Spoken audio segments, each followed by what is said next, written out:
Social media పరిచయాలు, సరిహద్దులు దాటే ప్రేమలు ఈ రోజుల్లో సర్వసాధారణమైపోయాయి. కానీ ఆ ప్రేమ వెనుక ఉండే చట్టపరమైన చిక్కులు, పత్రాల్లేని జీవితమిచ్చే అభద్రత ఎంత భయంకరంగా ఉంటాయో తెలిపే ఒక హృదయ విదారక ఉదంతం ఇటీవల వెలుగు చూసింది.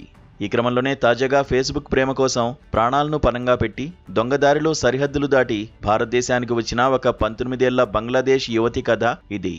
చేతిలో పసిబిడ్డ, గుండె నిండా మోసపోయాననే వేదనతో చివరకు ఆమె సరిహద్దు అధికారుల ముందు లొంగిపోయి తిరిగి తన సొంత దేశానికి వెళ్లిపోతున్న దారిలో చెప్పిన నిజాలు కళ్ల వెంట నీళ్లు తెప్పిస్తున్నాయి.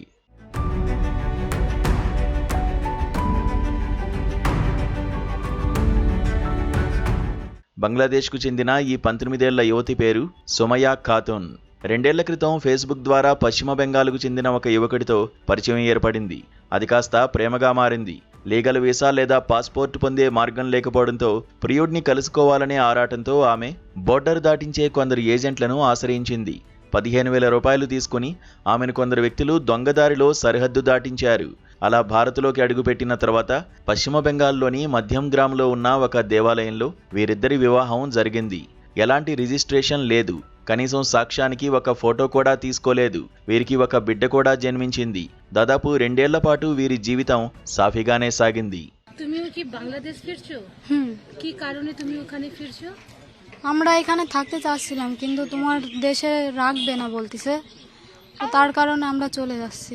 ফ্যামিলিতে কে কি আছে? ফ্যামিলিতে বাবা মা আছে, ভাই বোন আছে। না এখানে এখানে কেউ নেই, এখানে আমি একাই এখন। আরে বাবা কোথায়? আরে বাবা চলে গেছে কোথায় চলে গেছে? অন্য একটা মেয়ের সঙ্গে। কেন? আমরা এখানে এরকম ঝামেলা আছে তাই শুনে সে তার মতো চলে গেছে। আমাদের বলতে তুমি বাংলাদেশে চলে যাও। আর তুমি বাংলাদেশি, আর এখানে তোমার কি বিয়ে হয়েছিল? হ্যাঁ। কি করে? এই চূড়াই পথে ফোনে ফেসবুকে আলাপ হয়েছিল, আর আসছিলাম, এসে বিয়ে করার পরে সংসার করতেছিলাম। পরে প্রুফ নেই, এত ঝামেলা হচ্ছে, দেশে রাখতে যাচ্ছে না, তার জন্য চলে যাচ্ছি। ফেসবুকে তোমার দেখা হয়েছিল? হ্যাঁ কবে হয়েছিল? হয়েছিল প্রায় 2 বছর আমরা এক জায়গায় রয়েছি একসাথে। তারপরে কি করে দেখা হলো? ফোনে কথা হলো, কথা হওয়ার পরে চলে আসলাম বর্ডারের মাধ্যমে। বর্ডারের মাধ্যমে? হ্যাঁ। কে তোমাকে পার করেছিল? পার করছে লোকদের তো চিনি না, 15,000 টাকা নিল আর পার করে দিল।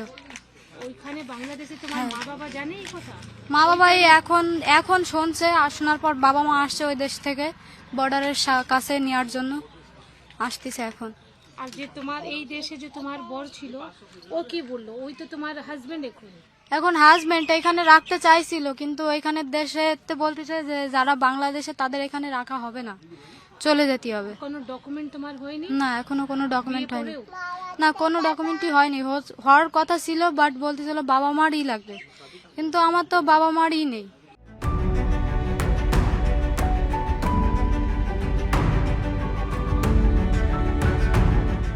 అయితే గత కొన్ని నెలలుగా సరిహద్దు ప్రాంతాల్లో మరియు దేశవ్యాప్తంగా అక్రమ వలసదారులపై చెల్లుబాటు కాని పత్రాలు లేని వారిపై అధికారులు నిఘా తీవ్రం చేశారు. తనిఖీలు ముమ్మరం కావడంతో సుమయా భర్తలో భయం మొదలైంది. ఒకవేళ బంగ్లాదేశ్ యువతికి ఆశ్రయం ఇచ్చాడని తెలిస్తే తను కూడా చట్టపరమైన చిక్కుల్లో పడతానని గ్రహించిన సదరు వ్యక్తి తనను దేశం విడిచి వెళ్లిపోవాలని అన్నాడని ఆమె ఆవేదన వ్యక్తం చేశారు. মধ্যম গ্রাম মন্দিরে গিয়ে। হ্যাঁ হ্যাঁ। ওর কোনো প্রুফ নেই? না, ছবি কিছুই নেই। তখন ছবি টবি তুলিনি তো, আমি বাড়ি থেকে আসছিলাম খালি হাতে, কিছুই নিয়ে আসিনি আমি তখন। হঠাৎ করে তোমাকে ও ছুড়ে দিল? এই দেশে এরকম হচ্ছে তার জন্য ছেড়ে দিল, বললো যে চলে যাও, এখানে থাকলে ও ঝামেলায় পড়বে, আমিও পড়বো, তার জন্য দেশেই চলে যাচ্ছে। আবার নিজের ইচ্ছা থেকে এসে ধরা দিলাম। এখন যখন তুমি বাড়ি থেকে এখানে এসেছো বর্ডার চেকপোস্টে, ও ছিল সাথে? না, ছিল না। কেন? ও ওর মতোই ছিল। ও বলতেছিল যে না, আমি ওইদিকে গেলে বেকার ঝামেলা হবে, তাই তুমি নিজের মতোই চলে যাও, তাই নিজের দিকে দিয়ে চলে যাচ্ছি। মানে ফেসবুকে তোমাদের দেখা হলো, বিয়ে হলো, এখানে তুমি এসে গেছে, আর এবার ও তোমাকে ছেড়ে দিয়েছে? এখন ছাড়তো না। এখানে যে ঝামেলাটা হচ্ছে, এই ঝামেলাটার জন্য ও ঝামেলায় জড়াতে চাচ্ছে না, তার জন্য ও ওর মতো চলে যাচ্ছে। আমিও ঝামেলায় থাকবো না বলে আমিও বাড়ি চলে যাচ্ছি। তাহলে এবার কি ওর অন্য বিয়ে হবে? ওর কি করবে এখন বলতে পারবো না ম্যাম। কিছু বললো না কি ও অন্য বিয়ে করবে নাকি তোমার সাথে আবার দেখা হবে? না, এরকম কিছুই বলেনি। আর বলেছে কি আবার দেখা হবে তোমার সাথে? না না, এরকম কিছুই বলেনি। বা এটা বলেছে কি না আবার দেখা হবে না? না, ও বলছে যে বেকারে ওই দেশ নিয়ে এই দেশ নিয়ে ঝামেলা আছে, তুমি তোমার দেশে তোমার মা বাবার কাছে ফেরত চলে যাও, এতটুকুনি বললো। এর বেশি আর বেশি কথা আমার সাথে ওর হয়নি। আর আমিও দেখলাম ঝামেলা আছে, তাহলে আমি নিজের থেকে গিয়ে ধরা দিয়ে চলে যাই বাড়ি। এবার আগে ইন ফিউচার ওর সাথে দেখা হবে, মানে ফোনে কথাবার্তা করবি তুমি? না না না করবে না?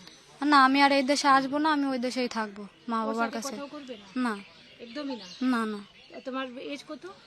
আমার বয়স 19+। নাম? সুমাইয়া খাতুন।